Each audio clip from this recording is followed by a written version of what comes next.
Hey guys, welcome back to my channel. I am Danielle, aka Stitcherista here on YouTube, and today is Thursday, May 26th. So it is very early here today, much earlier than I normally do a video. Is it 9 o'clock? Let's say. It's 9:18. My job does not start until 11. I had blood work appointment today at 7:30. So Bill has class today for continuing education. So he got up at 6 and I said, I'm just going to get up with you because I had to leave here by 7.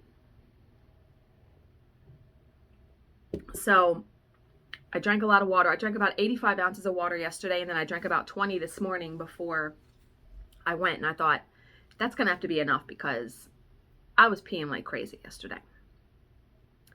So I get there and I'm anxious, right? I'm anxious because now, forever, when I go, I'm going to be anxious about it because this happened, right?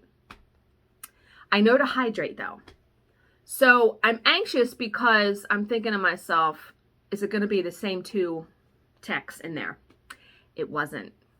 It was 2 totally separate, different techs. So when the woman came over, my arm is all bruised up. 3 different spots because I could tell. I knew it was going to be. And so she comes over and I said, I was here yesterday. They tried 3 times. They couldn't do it.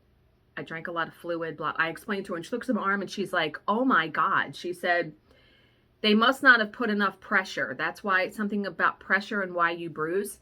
She felt very bad. She was actually appalled at the bruising. And she says, next time when you come in, let us know that you bruise easily. Okay. Well, luckily I won't have to get blood work again until October because I have a physical in October. So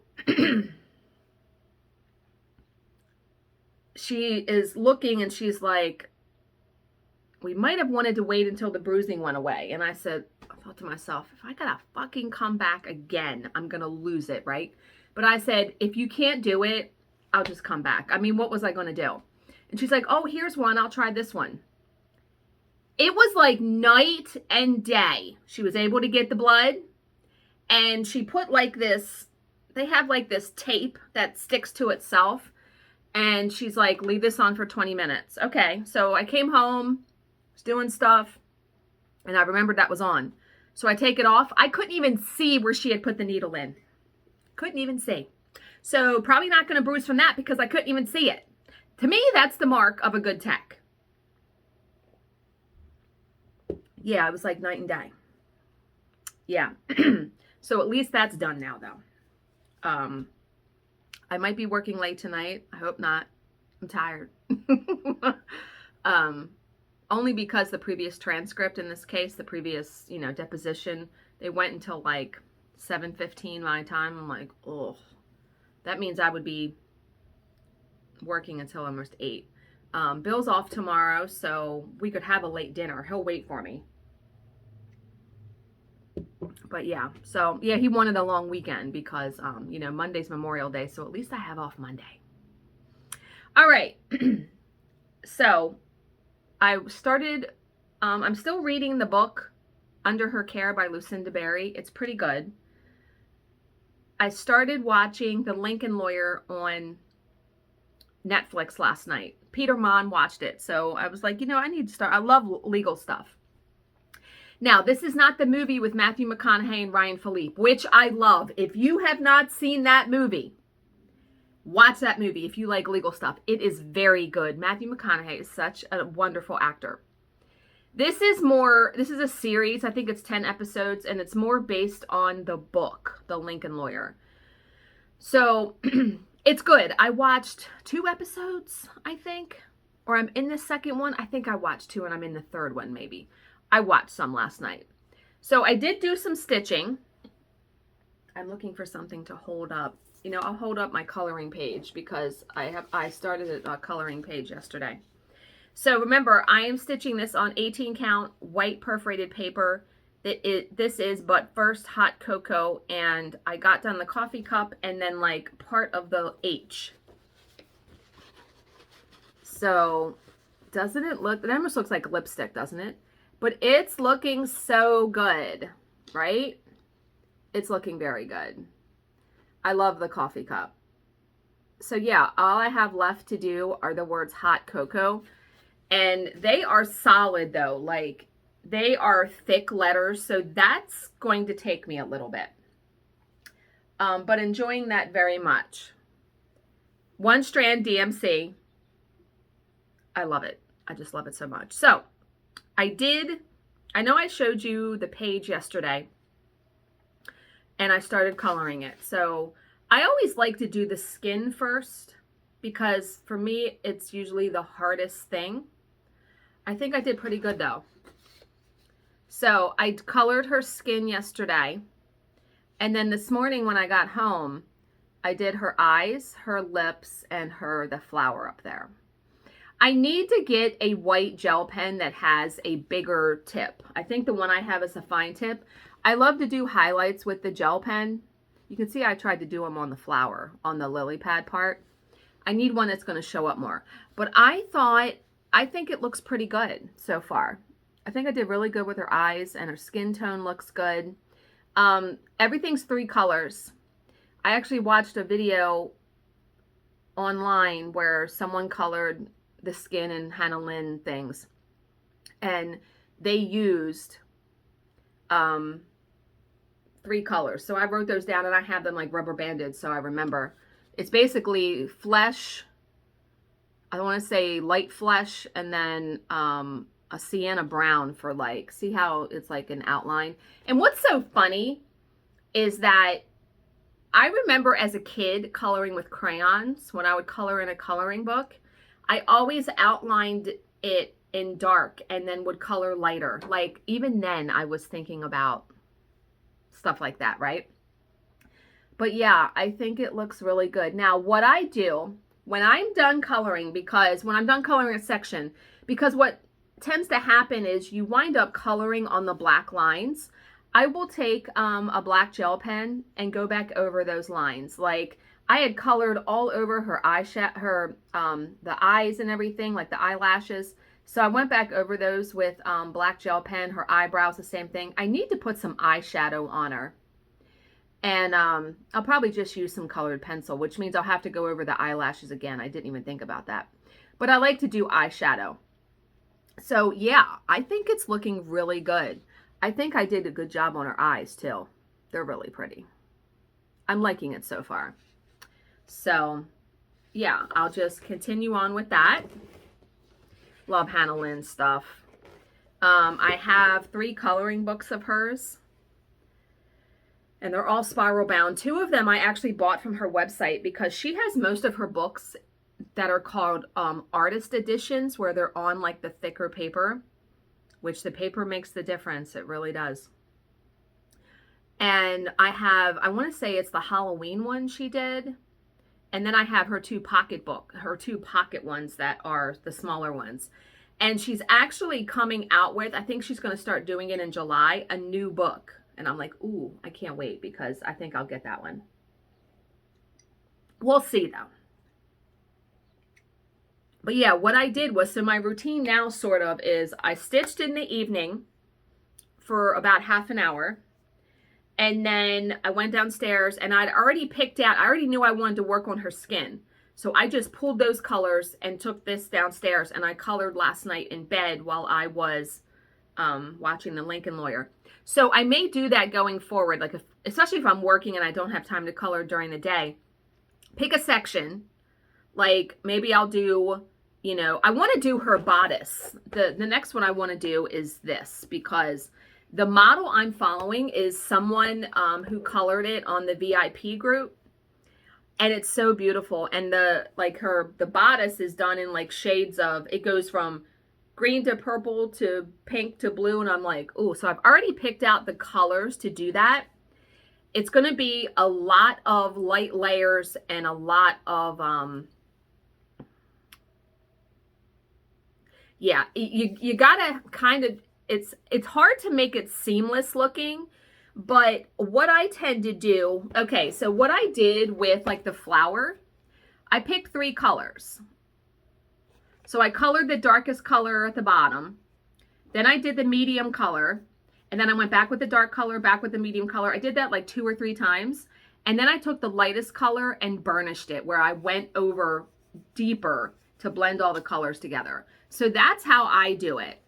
I also have Gamsol, which is a solvent. And I might try that on the bodice of her, only because I don't know what color I would use. Since I'm using like 4 or 5 colors, I don't want to like, unless I use a white pencil. People have done burnishing with a white pencil too. It will lighten everything up, but it does work. So yeah, I think I'm going to try to go on Amazon today and see if I can't get a thicker white gel pen than the one I currently have. I need to look in my my jelly roll container and see if I don't have a thicker white one. I know they make them. I need to get a fatter one for sure, because the highlights look so cool when you do them with white gel pen. But yeah, enjoying that very much. So love that I'm coloring again. It's nice to do something different than cross stitch. All right. So we are going to read a mystery, an unexplained mystery today. And this one is called Diamond in the Sky. So let me scoot you back a little bit. Okay. It had been a pleasant evening, a quiet restaurant dinner for friends Betty Cash and Vicki Landrum, with Vicki's 7-year-old grandson Colby tagging along. Now it was 9 p.m. on the evening of December 29th, 1980, and the threesome was driving home to Dayton, Texas in Betty's Oldsmobile Cutlass. The road was narrow, dark, a 2-lane stretch of blacktop winding its way through dense woods. But for the headlights of the Cutlass, it was pitch black. When lights appeared in the sky above the car, shining through the treetops, the women paid them little mind. They assumed that it was an airliner making its final approach to Houston Intercontinental Airport 35 miles away. Only this was no commercial jet. This was unlike any airplane Betty and Vicki had ever seen. As they rounded a bend in the road and came into a clearing in the trees, they were confronted by a strange sight. A huge object hovered in the air at about treetop height. The thing was intensely bright, of dull metallic silver and shaped like an upright diamond, with the top and bottom points squared off. Small blue lights ringed the center, and periodically flames shot out from the bottom and flared outward, creating the effect of a large cone. Every time the fire dissipated, the object descended a few feet. Then the flames blasted out again and the object regained its starting height. What? What the hell is that? The sight of this object, so foreign, so alien, caused Betty to stand on the brakes. Yeah. Her immediate instinct was to turn the car around and race away in the opposite direction. However, she was reluctant to do so since the road was narrow and it had been raining. She was afraid of getting stuck in the mud on the soft shoulder. Instead, she and Betty sat awestruck, staring through the windshield at this strange object. In the back seat, Colby was crying, terrified. Vicki turned around and told him not to worry. She said, "That's Jesus. He won't hurt us." As a born-again Christian, she really believed that. To her, the object signified the second coming of Christ. Okay. Whatever the thing was, it was emitting a lot of heat. When Vicki touched the dashboard, her hand made an impression in the softened vinyl that would be visible for weeks after. Oh my God, the vinyl, the dash of her car? Summoning their courage, the women got out of the car for a closer look. Then Colby started wailing and Vicki returned to the vehicle to comfort him. Betty stayed a few minutes longer until the oppressive heat drove her back to the safety of the car. By now, the door handle was so hot that she had to cover her hand with her coat sleeve to open it. As she was doing so, she heard a more familiar sound, the thunder of an approaching helicopter. No, scrap that. Several helicopters. That would be deafening, I would think. Betty and Vicki would count as many as 23 choppers approaching the diamond-shaped object. These were heavy-duty military craft. The women would later pick them out of a book as tandem rotor Boeing CH-47 Chinooks. They surrounded the diamond as it ascended, then flew off in tight formation, seemingly escorting the UFO. Betty and Vicky sat in awed silence as the lights of the aircraft faded into the distance. It would be several minutes before Betty felt composed enough to continue driving. Barely a word was spoken on the drive home. After Betty dropped Vicky and Colby, she continued to her own house. But none of the three would sleep much that night, and not just because of what they had seen. They were physically ill, suffering nausea, vomiting, diarrhea. They felt drained and weak. Their eyes burned and their skin felt prickly as though they'd been too long in the sun. Betty, who had spent the greatest amount of time outside the car, was the worst hit. Over the days that followed, she lost clumps of her hair. What? And large, painful blisters appeared on her skin. She was so weak that she was bedridden, barely able to stand.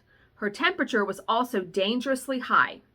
Eventually, Vicky convinced her to go to the hospital, where a doctor diagnosed exposure to ionizing radiation. Oh my God!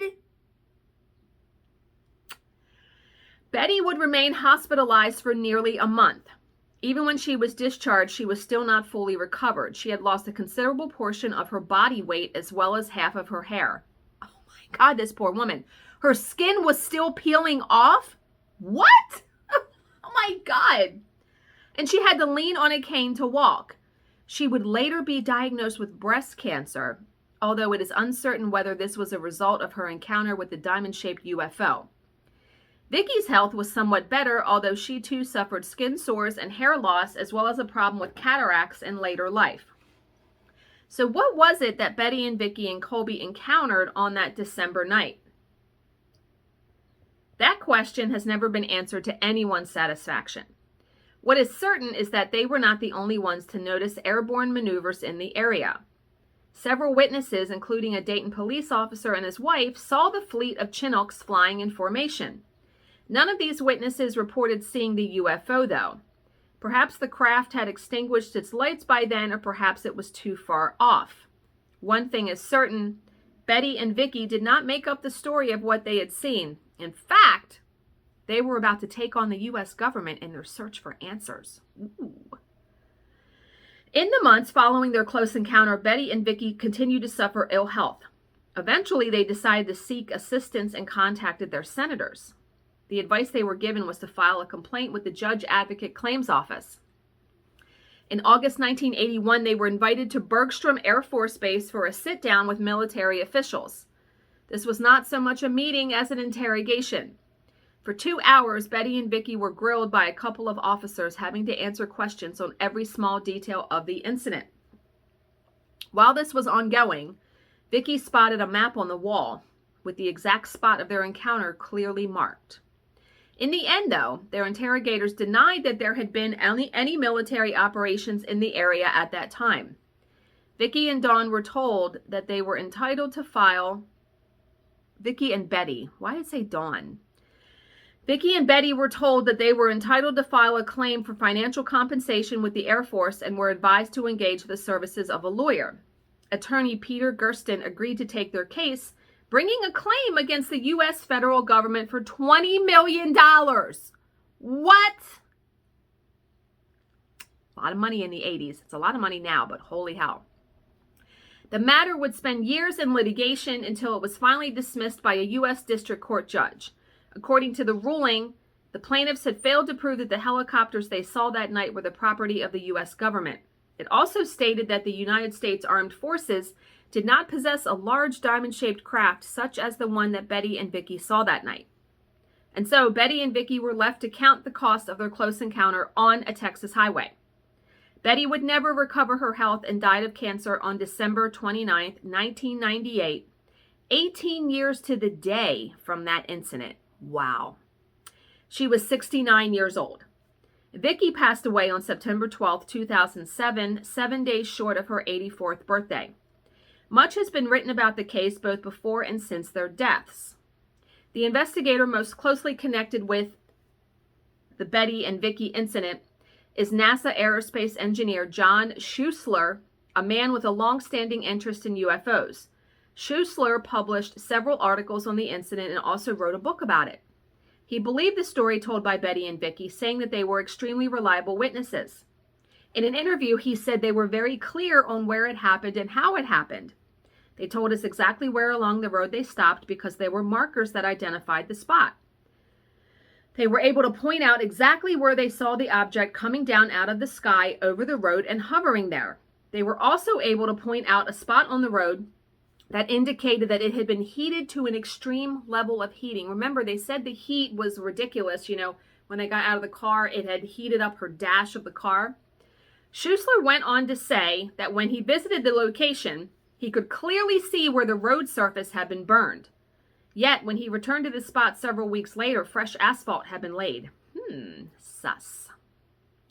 Questioning the locals, he learned that the work had not been carried out by a normal work crew. Men had arrived in unmarked trucks and had dug up the scorched section of road.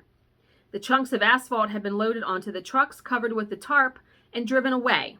It was all done with military precision. According to John Schuessler, there are two possible explanations for what Betty and Vicky saw that night. One is that this was an experimental craft of some kind, probably belonging to the U.S. military. The other is that it was a UFO, possibly extraterrestrial in nature. Not everyone is convinced, though. UFO skeptic Stuart Campbell suggests that what Betty and Vicky actually saw was a mirage created by Canopus, or I guess that's how you say that, the brightest star in the southern constellation of Carina. Unfortunately, there is a flaw in this theory. At that time and location, Canopus would have been 26 degrees below the horizon. Others are prepared to concede that the women did see some kind of craft, but insist that it was terrestrial rather than alien in origin, perhaps some kind of secret weapon. We may never know the truth. To quote an article that appeared in Texas Monthly, to this day there is no conclusive explanation of the night's events. Now, I have to say, I am not someone who necessarily believes in aliens and all that stuff, probably because I've never seen something like that. I believe these women believe that they saw what they saw. Do you know what I mean? Like, I believe that they believe they saw it. So, I mean, their ill healths, the car was heated. I mean, why would you make that up, right? There's no end game there. They were just driving home. So, that's interesting, though. Let me know your thoughts down below about that. Okay. So, how are we going to continue to unfuck ourselves in 2022? Fantastic, Tara. The trick is to base your reaction on who you are, not on what they did. Ooh, that's a tough one, right? Because, let's face it, most times, or a lot of times, we are reactionary. It is hard not to be reactionary when someone says or does something to you directly. But, yeah, that's a tough one. That's a tough one. I don't really know what else to say about that one. All right. I'm going to end it here. I hope you guys are all having a good Thursday. As always, if you have any questions, please leave them in the comments section below, and I will answer them to the best of my ability. Thank you so much for watching and subscribing and spending about 24 minutes almost of your time with me today, and I will see you in my next video. Bye, guys.